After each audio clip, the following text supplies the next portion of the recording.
Hello दोस्तों, welcome back to my channel PCM classes में आपका स्वागत है। दोस्तों आज का जो आपका टॉपिक होगा वो होगा विभव मापी की सहायता से किसी सेल का आंतरिक प्रतिरोध ज्ञात करना। बहुत ही ज़्यादा इम्पॉर्टेंट क्वेश्चन है और पेपर में बहुत बार पूछा भी गया है। तो सबसे पहले आपको ये फिगर याद होना चाहिए। आप अगर ये फिगर याद कर लेते हो तो बाकी जितना भी प्रोसेस है वो मैं याद करवा दूंगा, ठीक है। तो आपको ये फिगर याद करना है। इस फिगर के बारे में मैं आपको बता दे रहा हूँ। अगर आपने इससे पहले की वीडियो नहीं देखी है विभव मापी का, वो वीडियो अगर आप देख लेंगे तो ये क्वेश्चन आपको बहुत अच्छे से समझ में आ जाएगा। तो चलो देखते हैं। क्वेश्चन में लिखा है कि माना हर एक चीज़ के बारे में बता दे रहे हैं, फिर आपको समझा देंगे। ये ए से लेके बी तक जो है आपका, ये है विभव मापी का तार। ए से लेके बी तक आपका विभव मापी का तार है। उसके बाद ये आपका जो बी है ये आपका बैटरी है, ये के आपका कुंजी है, ये आर एच आपका धारा नियंत्रक है, ई आपका विद्युत वाहक बल है, और यहाँ पे हमने एक प्रतिरोध बॉक्स आर बी को जोड़ा है, जी आपका धारा मापी है, और डी वह बिंदु है, बिंदु डी को हम बोलते हैं संतुलन बिंदु, ठीक है। अब आपको रचना क्या लिखना है। रचना में लिखना है कि माना ए बी एक विभव मापी का तार है। माना ए बी एक विभव मापी का तार है जिसके साथ बैटरी बी कुंजी के धारा नियंत्रक आर एच को जोड़ा गया है। इसे प्राथमिक परिपथ कहते हैं। इतना आपको लिखना है। क्या लिखना है कि माना ए बी एक विभव मापी का तार है जिसके साथ बैटरी बी कुंजी के धारा नियंत्रक आर एच को जोड़ा गया है। इसे प्राथमिक परिपथ कहते हैं, ठीक है। देखो यहाँ पर इतना ही लिखा है ना। क्या लिखा है कि माना ए बी एक विभव मापी तार है जिसके साथ बैटरी बी कुंजी के और धारा नियंत्रक आर एच जुड़ा है। इसे प्राथमिक परिपथ कहते हैं। इसके बाद आपको क्या लिखना है। इसके बाद आपको लिखना है कि ई वह सेल है जिसका हमें आंतरिक प्रतिरोध ज्ञात करना है। आपको लिखना है कि ई वह सेल है जिसका हमें आंतरिक प्रतिरोध ज्ञात करना है। फिर यहाँ पे देखेंगे तो लिखा है सेल का, देख रहे ई के जो धनात्मक ध्रुव है उसको हम विभव मापी तार के ए सिरे से जोड़ते हैं। ई का धनात्मक ध्रुव को विभव मापी तार के ए सिरे से तथा ऋणात्मक ध्रुव को धारा मापी जी से जोड़ा गया है और इसे द्वितीयक परिपथ कहते हैं। और इसी से क्या प्रतिरोध बॉक्स को जोड़ा गया है। आगे क्या लिखोगे आप। आगे आप लिखोगे कि ई वह सेल है जिसका हमें आंतरिक प्रतिरोध ज्ञात करना है। सेल के धनात्मक ध्रुव से विभव मापी तार ए तथा ऋणात्मक ध्रुव से धारा मापी जी को जोड़ा गया है जिसे द्वितीयक परिपथ कहते हैं तथा इससे प्रतिरोध बॉक्स आर बी को जोड़ा गया है, ठीक है। ये आपको लिखना है। क्या लिखना है कि ई वह सेल है जिसका हमें विद्युत वाहक बल जिसका हमें आंतरिक प्रतिरोध ज्ञात करना है। सेल ई के धनात्मक ध्रुव को विभव मापी तार के ए सिरे से तथा ऋणात्मक ध्रुव को धारा मापी जी से जोड़ा गया है। इसे द्वितीयक परिपथ कहते हैं। इसी से प्रतिरोध बॉक्स आर बी जोड़ा गया है। यहाँ तक आपको लिख देना है।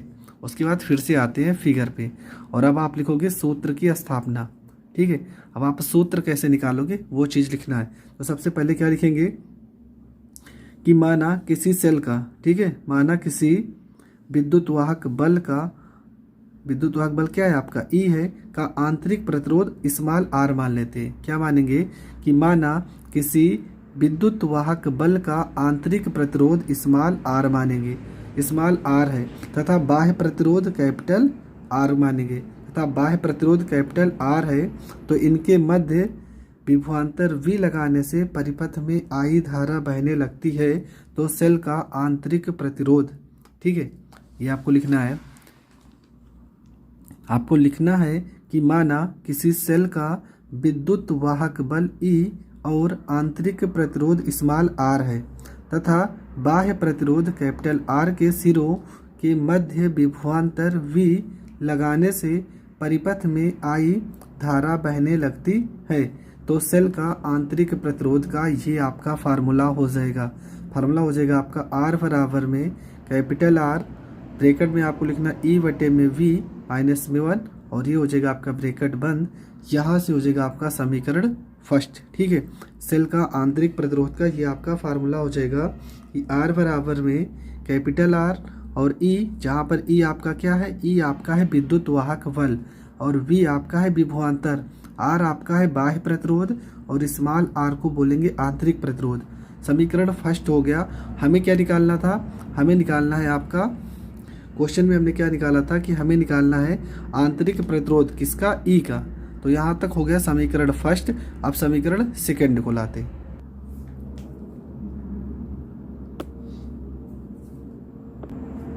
इसके बाद आपको क्या लिखना है, इसके बाद आपको लिखना है कि माना सेल का विद्युत वाहक बल E विभवमापी तार से L1 लंबाई पर संतुलित होता है।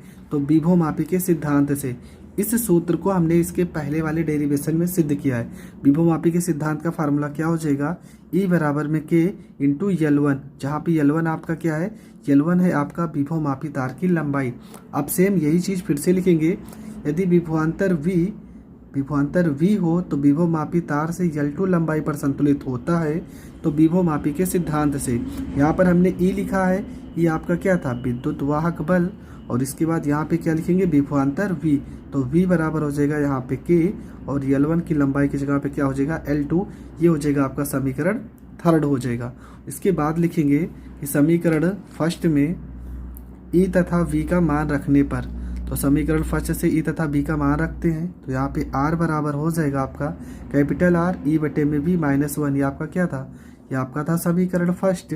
तो E की जगह पे मान रखेंगे क्या, K L1, और V की जगह पे क्या मान रखेंगे, K L2। ये K से ये K कट जाएगा। तो R का जो मान निकल के आएगा, R बराबर हो जाएगा आपका कैपिटल R, ब्रैकेट में आपको लिखना है L1 बटे में L2 माइनस में 1। ये आपका हो जाएगा प्रूव्ड। और यहाँ पे आप लिख भी सकते हो कि इस सूत्र की सहायता से सेल का आंतरिक प्रतिरोध ज्ञात किया जा सकता है। सावधानियां भी आपको लिखना है कि जो चौकी को तार पर अधिक नहीं रगड़ना चाहिए। नंबर 2 आप लिख देना कि सभी संयोजी पेंच अच्छी तरह से कस लेना चाहिए। ठीक है, इस डेरिवेशन में ज़्यादा आपको मैथ का ज़रूरत ही नहीं है, पूरी की पूरी थ्योरी है। आप 2 बार वीडियो कम से कम देख लीजिए, आपको 100% यह क्लियर हो जाएगा। ठीक है, यहाँ पर हमने क्या किया ये भी देख लीजिए। यहाँ पे हमने किया था, एक बार विभवांतर के साथ तुलना किया था। ठीक है, यहाँ पे एक बार हमने विद्युत वाहक बल का मान निकाला था, तो E बराबर KL1 किया है। ये L1 आपका विभवमापी तार की लंबाई है। ठीक है, और दोबारा जब विभवांतर V से देखते हैं तो ये भी विभवमापी तार की लंबाई को L2 मानते हैं कि संतुलित होता है। और यहाँ पर हमने दोनों का तुलना किया है। आई होप आप लोगों को वीडियो समझ में आया होगा। अगर आपको वीडियो समझ में आया होगा तो प्लीज़ चैनल को ज़्यादा से ज़्यादा लोगों तक शेयर करें। अगर आप हमारे यूट्यूब चैनल पे नए हैं तो चैनल को सब्सक्राइब ज़रूर कर लें, जिस कारण आपको हर एक वीडियो का नोटिफिकेशन मिल सके।